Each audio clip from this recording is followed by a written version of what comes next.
head football coach, the head football coach at Texas A&M University.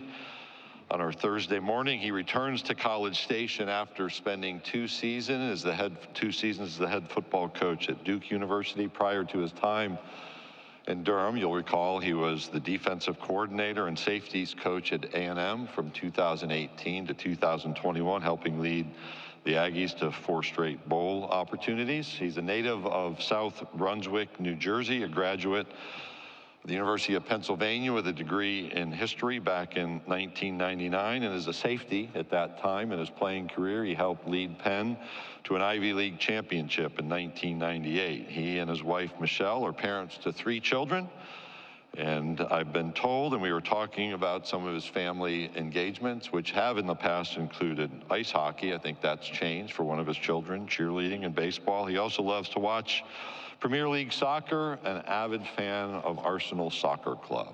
So welcome to the stage, the head football coach at Texas A&M University, Mike Elko.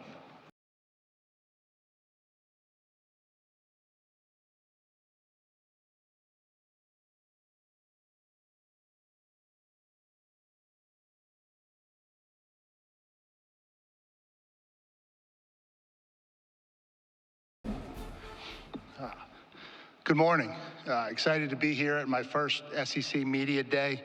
I think it's fitting that we are here in Dallas, given the recent expansion in this conference and what this city means to this state from a recruiting foothold standpoint, now kind of squarely located within the SEC footprint. So it's great to be here, home of current NFL stars, Myles Garrett, Von Miller, and Justin Madubuike, who all played their high school football in and around the DFW area. So it's always great to be back here. Like many before me, I want to start by offering my condolences to Coach Lane Kiffin and his family on the passing of his father. Coach Monty Kiffin was a legendary defensive coordinator. I was a young defensive coach when Coach Kiffin was establishing the Tampa 2 system down with the Bucks. He quickly became a defense that everyone was trying to emulate. I never personally crossed paths with him, but from afar, he set the standard of what defensive football should look like. Many of us over the years have tried to emulate it, majority of us unsuccessfully. That's probably why Lane is coaching on offense, but our thoughts and prayers are with him and his family through this difficult time. Next, I want to recognize a couple of people at Texas A&M. For starters, I want to give another congratulations to cornerback Kevin Smith, a former student at Texas A&M. Kevin was an All-American football player at cornerback for the Aggies. He went on to be a first-round draft pick of the Dallas Cowboys, where he was a 3-time Super Bowl champion here in Dallas. As Commissioner Sankey mentioned in his opening statements, Kevin will be inducted into the National Football Foundation College Hall of Fame this December, and so really excited to see him recognized for all of his accomplishments. At Texas A&M, we are blessed with tremendous leadership throughout our university and our athletic department. I want to acknowledge Chancellor John Sharp for his tremendous service to our university. He will be retiring in June after 13 years, and we sincerely appreciate all that he has done to make Texas A&M University a better place. I want to thank our president, General Mark Welsh, and our athletic director, Trev Alberts. The current alignment at our university, from president to athletic director to head football coach, has never been stronger. I'm blessed to be able to collaborate with such innovative thinkers as we navigate this new time in college football. I also want to mention the 3 players that are here with me representing Texas A&M today. It's really a unique situation for me coming back after spending 4 years. I have long-standing relationships with all 3 of the people that are here this weekend, even though it's my first year as the head football coach. I want to start with our 2 captains, junior offensive lineman Trey Zune from Fort Collins, Colorado. Trey grew up with strong Aggie ties. Trey's mom and dad, his grandma and his grandpa, and some of his aunts are all Aggies. Trey is a finance major who will graduate this December with a 3.0 GPA. Trey started 13 games last year and has made 24 starts so far in his career at left tackle. An outstanding leader in our locker room, Trey has been successful both on and off the field at Texas A&M. I was here as the defensive coordinator when he started his career, and it's great to be back to watch him finish out his time in Aggie land. Our other captain is our sophomore linebacker, Torian York from Temple High School in Temple, Texas. Torian and I go back a really long way. I started recruiting him when I was the defensive coordinator at Texas A&M when he was a young prospect. When I transitioned over to Duke, he quickly became a priority for us on our recruiting board at Duke. After about 8 months of recruiting him to Duke, we finally convinced him, I thought, to come join us out in Durham. And at the last minute, he received an scholarship offer from Texas A&M and decided to stay in state and go there.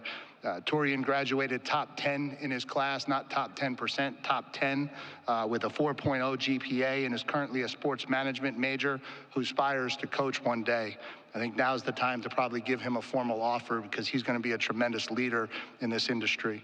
Last year, he started every game for the Aggies at middle linebacker. He earned both freshman All-American and freshman All-SEC honors. It's great to finally get a chance to coach him, and I'm excited to see where his future goes. Our third representative is junior defensive lineman Shamar Turner. I've probably known Shamar longer than any other player on our roster. A graduate of nearby DeSoto High School. I started recruiting Shamar back in 2019.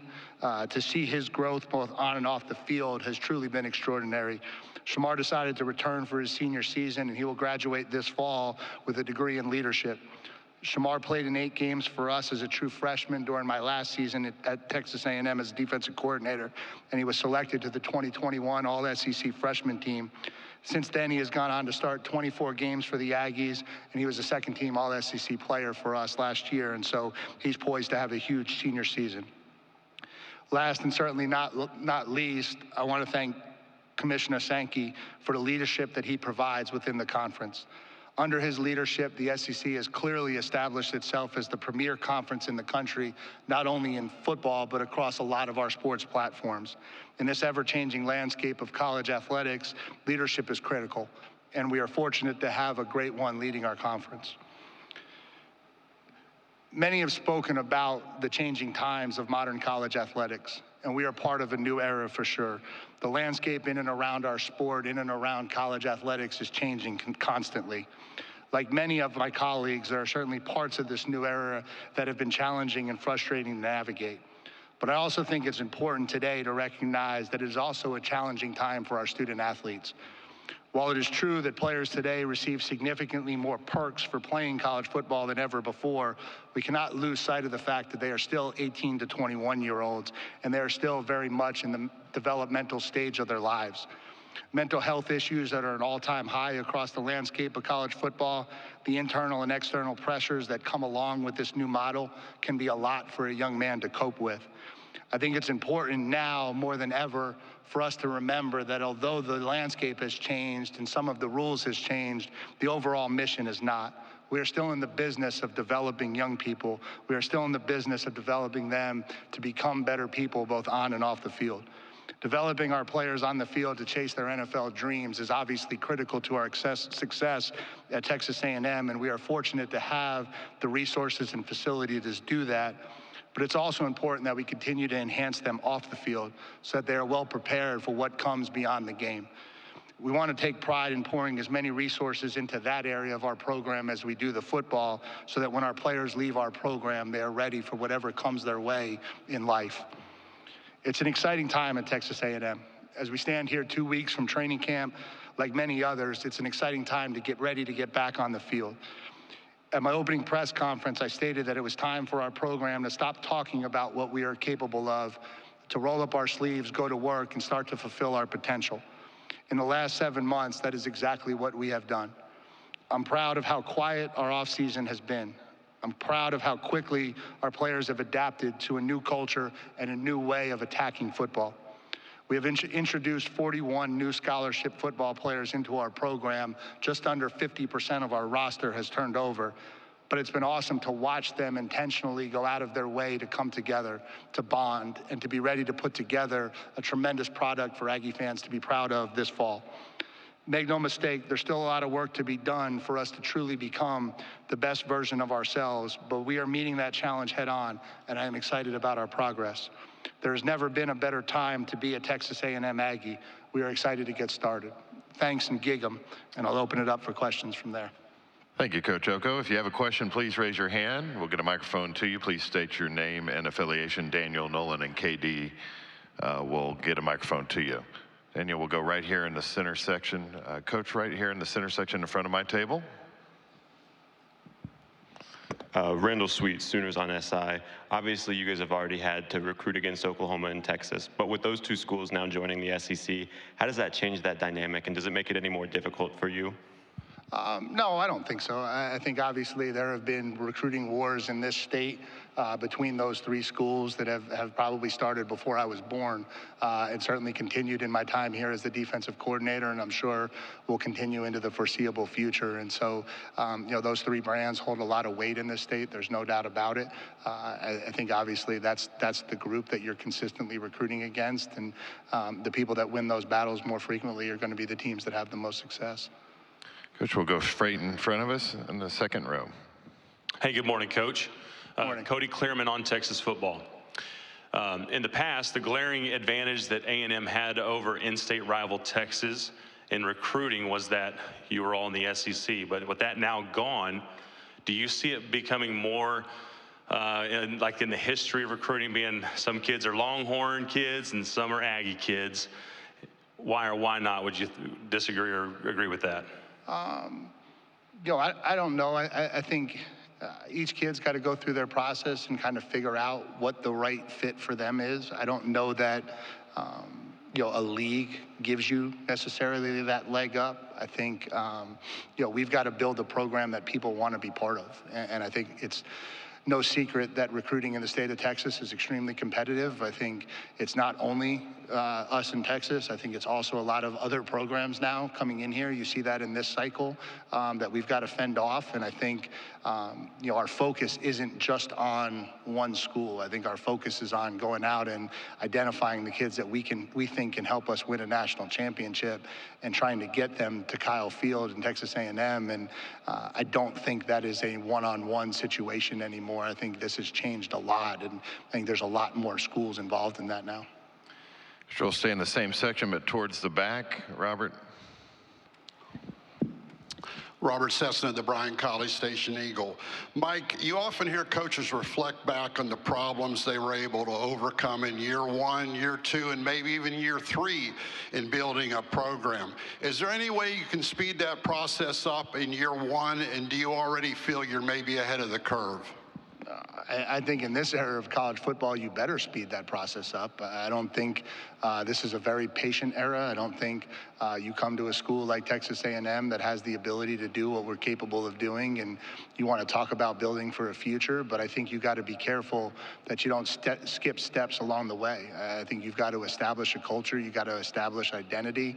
You got to establish a way that you want to play football. And, I'm excited because I think our kids have embraced that. I think they've bought into what we want to be about. They've embraced the direction we want to go. And I'm really, really happy with the progress we've made in my first 7 months on the job. And now we've got to go finish that and be successful this fall. Coach, we'll go over here on my side, right in front of my table on this near aisle. Hey, Mike. Alex Miller with the Bryan College Station Eagle. Little off-the-wall question. Are you guys using artificial intelligence at all within your program, whether data analytics, health-related things, et cetera? No, not yet. I think some of those conversations have started off the record with roles in which AI can be utilized. Right now, I think we're still in the using our analysts, using our data reports, and kind of coming up with our own style of analytics. But I think that is certainly something that has started to get on the periphery of conversation, and I think maybe in the 3, 4, 5 years to come, I think you might start seeing that kind of move forward into this game a little bit more. Okay, we'll stay in this center section, about 4 rows back. Kirk. Thank you. Hi, Mike. Kirk Bowles from the Houston Chronicle. On the Texas A&M rivalry, what's been the biggest rivalry you've been a part of? I don't know if it's something back in South Brunswick, New Jersey, or in college football, and have you envisioned what November 30th atmosphere is going to be like? Yeah, it would be hard to equate something that happened in South Brunswick, New Jersey to this rivalry. I mean, obviously, the Duke-Carolina rivalry is a fairly big one, and being part of that the last 2 years, I think certainly gives you a taste of what it's like. I think now, I was here for 4 years, and we didn't play Texas at all. And it was very clear to me what our fans and our alumni thought of the university. Now that we're playing and we're in the same conference again, that's something that means an awful lot to Texas A&M people, and so it means a lot to our program. Coach, we'll go to this front section to our right. All right, right in the front row. David Nuno, TexAgs.com. Mike, where has the team made strides on the offensive line, an area of concern the last couple of years in protecting quarterbacks and whatnot? Yeah, I think it started with, the work that we've put in the offseason with Coach Moffitt. I think we challenged those guys to get bigger, to get stronger, to get a little bit more flexible. I think we've stayed healthier. I think that's been a big piece of it. I think if you look back to the last couple years, we've gone into training camp with parts of that group limited and not able to practice maybe the way they wanted to, and that always hurts your ability to get the cohesion and being able to get to the level you want to get to. And I just think we have to be intentional about how we put those kids in position to be successful. It's not lost on anybody that our ability to keep our quarterback healthy is going to play a huge role in our ability to have success this year. And some of that is on the offensive line, but that's a program conversation. What we're doing, what we're asking them to do, the decision making, the quarterbacks running, the system, how we call it, what we do. It's across the board. We've got to take some stress off of that group too, and allow them to go out there and have some success. Hey, Coach, we'll go over in the section in front of me again. Hi, Coach. Travis Brown, KBTX.com. You lost some key veteran production at wide receiver last year. In a perfect world, do you see one guy separating himself to try to replace some of that production, or do you feel like you have a group that can kind of come together and replace some of that together? Yeah, I think if you look at the best offenses in this conference, it's usually not one guy. It's usually a handful of players that can threaten a defense based on matchup, based on coverage leverage, based on who they're trying to take away. And so I think it's critical for all of our wide receivers to take the next step this offseason and come out this year and perform at a high level. I think we're excited about some of the guys that we do have returning. I think Noah Thomas has had a phenomenal offseason. I think Jade Walker has had a great offseason. We're really happy with what Muhsin Muhammad has done. Adding Cyrus Allen is going to be a huge addition for us. I think Josh Bostic is going to help us. And so I think we've got the pieces in place. We've just got to go out there and continue to develop that group so that they can kind of become what they're capable of becoming consistently. I think that's the biggest thing. Which we'll go to the section to your immediate right, Olin. Yeah, Olin Buchanan, TexAgs.com. Mike, can you talk about or tell us some of the thoughts that went into the move of Shamar Turner going from playing a lot outside on the defensive end to playing primarily inside? Yeah, I think a big piece of that was, I think that was the intention when we recruited him. We felt like that was probably his best position moving forward to the next level. And I think, for whatever reason, that just kind of didn't go all the way over the last 2 years. And so I think that was a big piece in his decision to come back, was to be able to slide inside, to play defensive tackle, to showcase his ability to do that for the NFL and to kind of enhance his ability to get into that league and get in there at maybe a higher draft status. And so I think it's a natural progression for him. I think he's a big physical kid. He's got tremendous athleticism. He's a plus pass rusher. He's a tremendous run stopper. And so I think he's going to have a phenomenal year for us this year in there. Which will go down the center aisle about halfway back. Hey, Rob Brown, SEC Sideline Sports in Memphis. The last coach that left Duke in 1990 and came to the SEC was Steve Spurrier. Worked out pretty well. Can you talk about what you learned at Duke in your years there? And you won 9 games at Duke. That's like having a great hockey team in the Everglades. That's tough to do. Most people never think it can happen. How much has that prepared you for life coming back to A&M and then bringing Texas in to compete with? You got to love the competition, I would think. Yeah, I think I've said this to a lot of people in the last 2 years. When you're an assistant coach, You think you know everything it takes to become a head coach, but until you actually go sit in that chair, you have no idea. You have no idea how much of the program you had no idea was being handled by the head coach. And so I think anytime you get in that chair, you grow. I'm extremely thankful to all of the people at Duke. Athletic Director Nina King gave me my opportunity to be a head football coach, and so I'm grateful for her and everything that she did for me there. I think we had tremendous football players in that program, maybe more so than people wanted to give us credit for, and so, a lot of that was development, but a lot of that was thanks to David Cutcliffe and the job he did before we got there. But I think being in that chair is the only way to prepare to be in that chair. And certainly now coming back into this conference, the premier conference in the country, that got even stronger this year, certainly that experience is something you want to lean on as you try to build this program to become what we want to be at Texas A&M. Which will go right down here in front to your right. John Arona, Texas Sports Network. You were in Aggieland before, you left, and you're back. What are you looking forward to most about the culture of Aggieland?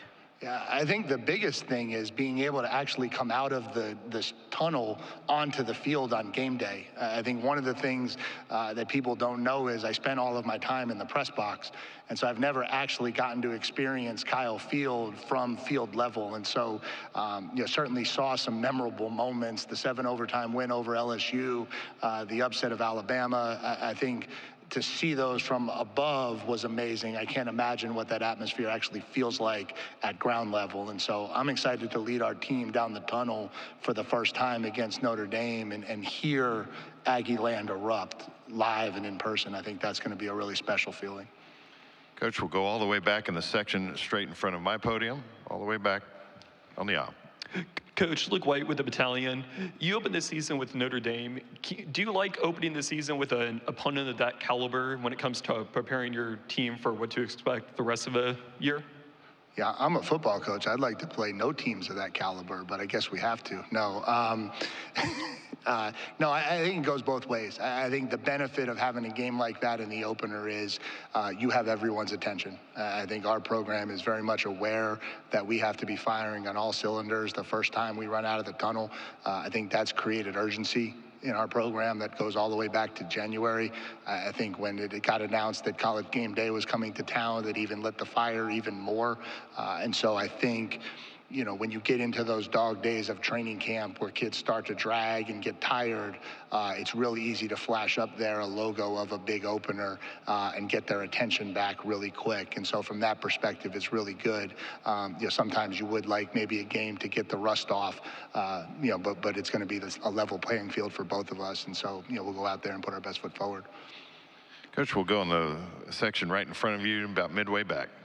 Sean J. Roger from CBS Sports. How you doing, Coach? Good. How are you? I'm doing great. You mentioned it a little bit in your opening statement, but Texas A&M is a place that at times has been very loud, and this offseason you've chosen to be very quiet. What's gone into that? I just think you earn the right to have success in the game of football. I think that's a recipe that has stood the test of time, and that's what the offseason is about. The offseason is about being in places where nobody's watching, where no one's following you on Instagram, where nobody's posting about what you're doing, and getting up every day and going to work to become better so that you have a chance to have the success that you want to have in the fall. And so I don't know that I intentionally changed our thought process at Texas A&M. I think that's how I believe programs should be. I think when it's not football time, we should be working, and that's what gets you ultimately the results you want to have in the fall. And so I'm just proud that we've been able to do that so quickly in College Station. Coach, we'll go over to our right on the aisle. Hey, Coach. Steve Moulton, WZZN out of Huntsville, Alabama. You mentioned Tommy Moffitt earlier.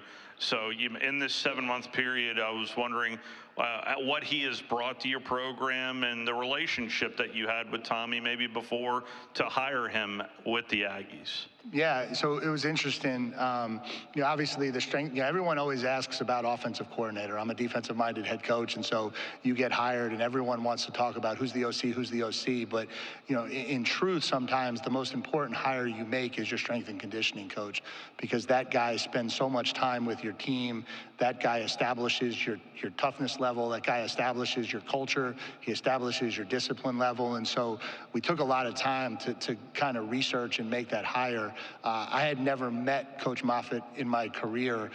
We had one of his assistants on our staff at Duke, and so I knew of him. When I dug into him and really started interviewing and talking to him, I was blown away by how modern he was.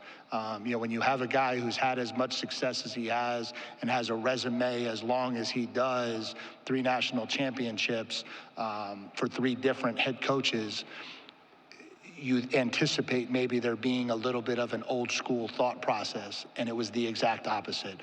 He's extremely well read, he's modern, he's into sports science at the highest level, he's into training our kids at maximum efficiency, and those were the things that were really important to me. And so when I identified that here was a guy that had the amount of success that he had, but had kind of modified his program over the years to change with the times, it was a no-brainer for me to try to bring him into College Station.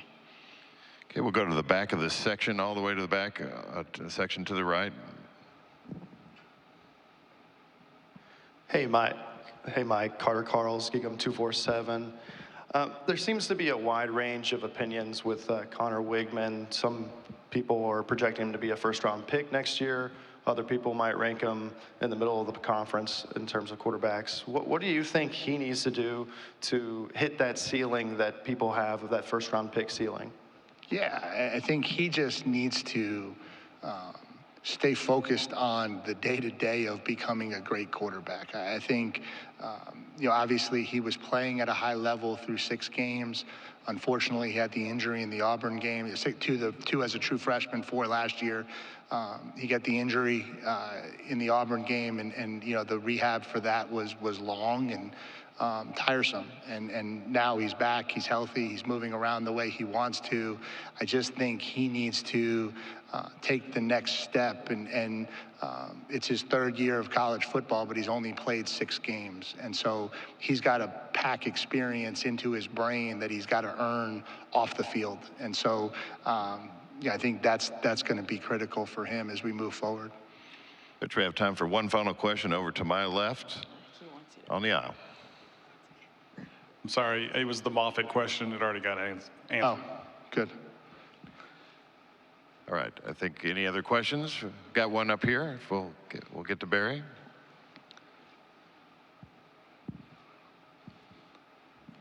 Yeah, Mike, Barry Trammell, Tulsa World, 12-team playoffs with us now.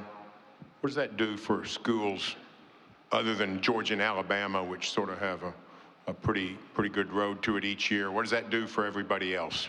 Yeah, I think spending 4 years in this conference, there were a lot of years where I felt like there were more teams deserving of being in the playoff. I felt like at times, certainly for us in 2020, I feel like this conference has clearly established itself to be the premier conference, and now what you have is more access. And so I think if you look at the College World Series as a model, more access has led to a lot more all-SEC semifinals, all-SEC championships. I believe you're going to see something very similar in the college football playoff.